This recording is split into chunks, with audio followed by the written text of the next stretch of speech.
11 مئی کو انڈیا نے دھماکے کیے. اس سے پہلے وہ 1974 میں اپنے ایٹمی تجربات کر کے ایٹمی ممالک کی صف میں شامل ہو گیا تھا.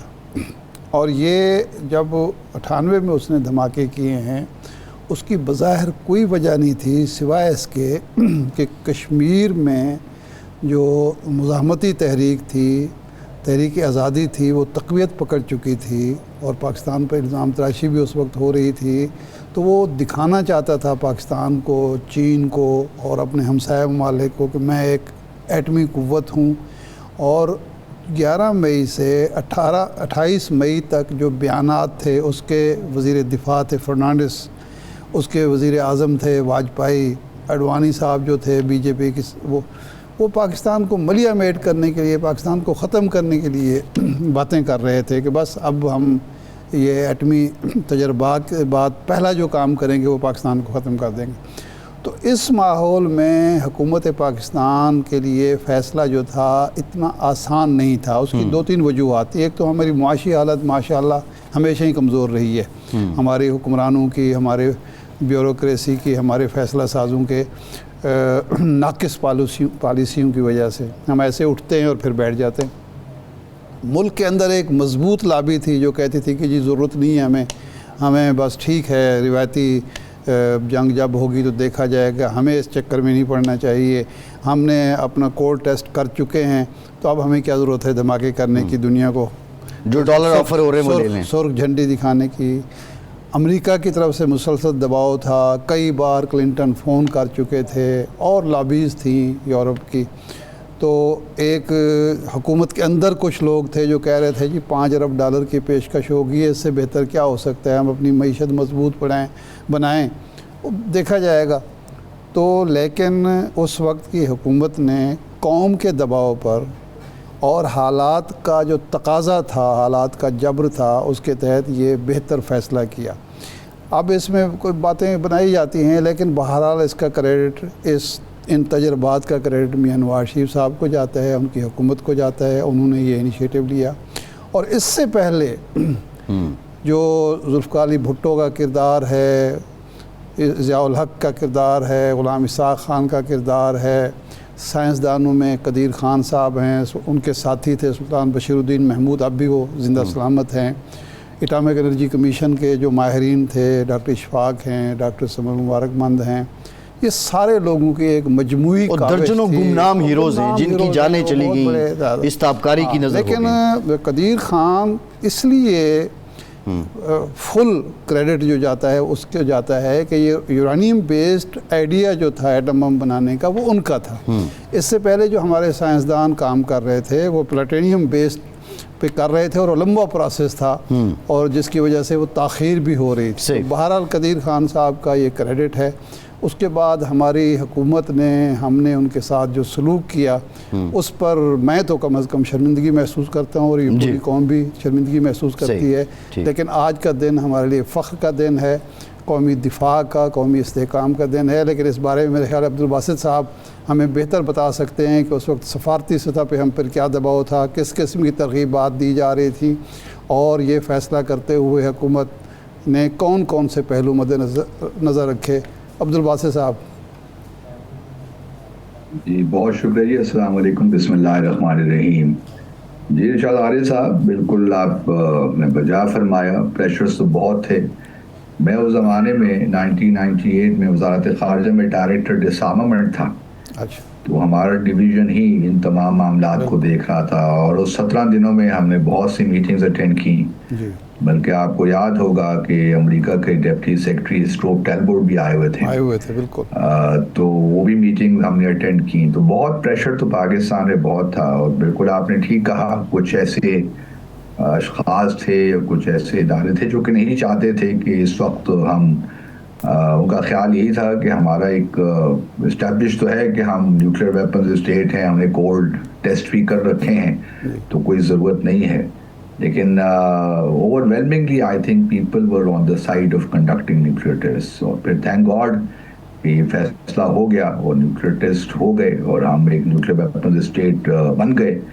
اور اگر آج آپ دیکھیے جو کچھ پہلگام میں ہوا یا اس سے پہلے بھی جو کچھ ہوتا رہا پاکستان اور بھارت کے درمیان جو کشیدگی ہمارے ہاں چلتی رہی، اگر آج ہمارے پاس نیوکلیر کیپیبلٹی نہ ہوتی تو حالات شاید بالکل مختلف ہوتے. تو اللہ کا بڑا کرم ہے کہ صحیح وقت پہ صحیح فیصلہ.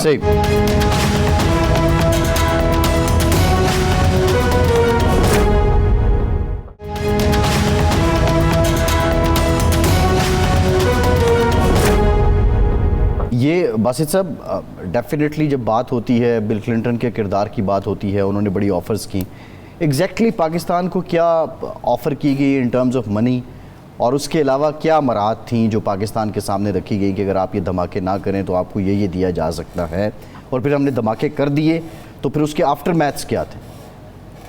دیکھیے اسٹروک ٹیلبورٹ کی جو میٹنگ ہے، مجھے کچھ اس کی چیزیں یاد ہیں. ان کا کہنا یہی تھا کہ پاکستان اکنامکلی بڑا اسٹرگل کر رہا ہے، آپ افغانستان کے معاملات میں بھی ابھی الجھے ہوئے ہیں، تو آپ کے لیے بہتر افغان ریفیوجیز کا بہت بڑا برڈن ہے، آپ کی اکانومی ٹیک آف نہیں کر پا رہی، تو آپ کے لیے بہتر یہی ہے کہ کیونکہ سینکشنز لگ جائیں گی، ہم نے بھارت پہ بھی سینکشنز لگانی ہیں اور لگائی ہیں، تو آپ بھی اگر سینکشنز لگیں گی تو آپ کی اکانومی کو اور نقصان پہنچے گا. تو اس لیے بہتر یہ ہے کہ اگر آپ اس کو بالکل ختم نہیں کر سکتے اس پروگرام کو، یا بالکل ایک ایسا ڈیسیشن نہیں لے سکتے کہ بالکل آپ نیوکلیر ٹیسٹ کریں ہی نہیں، تو آپ کم از کم اس کو ملتوی کر دیجئے. آپ کچھ پاز دے دیجئے 6 ماہ کا، 1 سال کا، تو اس کے بعد پھر حالات دیکھیں گے کیا بنتا ہے. تو اس وقت ہمارے سیکرٹری خارجہ شمشاد احمد خان تھے جن کے ساتھ یہ میٹنگز کنڈکٹ ہو رہی تھیں. تو انہوں نے بڑا واضح جواب دیا ان کو کہ جی یہ التوا کا تو معاملہ ہے ہی نہیں، کیونکہ ہمیں تو بھارت کی جانب سے اب وہ یہی کہہ رہے ہیں ان کے اٹل بہاری واجپئی صاحب جو پرائم منسٹر تھے کہ ان کے پاس نیوکلیر کیپیبلٹی ہے نہیں، یہ تو ایسے ہی شور مچا رہے ہیں. تو اس لیے ہمارے لیے تو اب ناگزیر ہے، کیونکہ کنونشنل جو ہے معاملہ ہمارا اتنا امبیلنس ہے کہ اگر ہم نے یہ ٹیسٹ نہ کیے تو ہماری تو سیکیورٹی بہت ہی اس پہ کمپرومائز ہو جائے گا. تو اس میں یہی ہے کہ یہی تھا خیال، کچھ فارن آفس کے اندر بھی کچھ لوگوں کا خیال یہی تھا کہ ابھی اس کو پوسٹ پون کر دیتے ہیں، لیکن باہر زیادہ جو میجورٹی کے لوگ تھے وہ یہی سمجھتے تھے کہ امریکہ پہ ہم ڈیپینڈ نہیں کر سکتے، ہم کسی ملک پہ بھی اپنی سیکیورٹی کے حوالے سے ڈیپینڈ نہیں کر سکتے، اور اگر ہم نے ایک پروگرام 70 سے شروع کیا ہے بھارت کے نیوکلیر ٹیسٹ کے بعد 1974 کے بعد، تو اب یہی موقع ہے کہ ہم اپنے آپ کو نیوکلیر ویپنز اسٹیٹ ڈکلیئر کر دیں، ادروائز یہ موقع دوبارہ ہمارے ہاتھ نہیں آئے گا. اور پھر چونکہ پہل بھارت نے کی ہے تو ہمارے لیے کوئی وجہ نہیں ہے کہ ہم اس وقت ٹیسٹ نہ کریں. اچھا یہ فرمائیں کہ اس وقت وزیر خزانہ تھے سردار عزیز صاحب، ایک بریفنگ انہوں نے دی اتفاق سے، میں اس میں موجود تھا.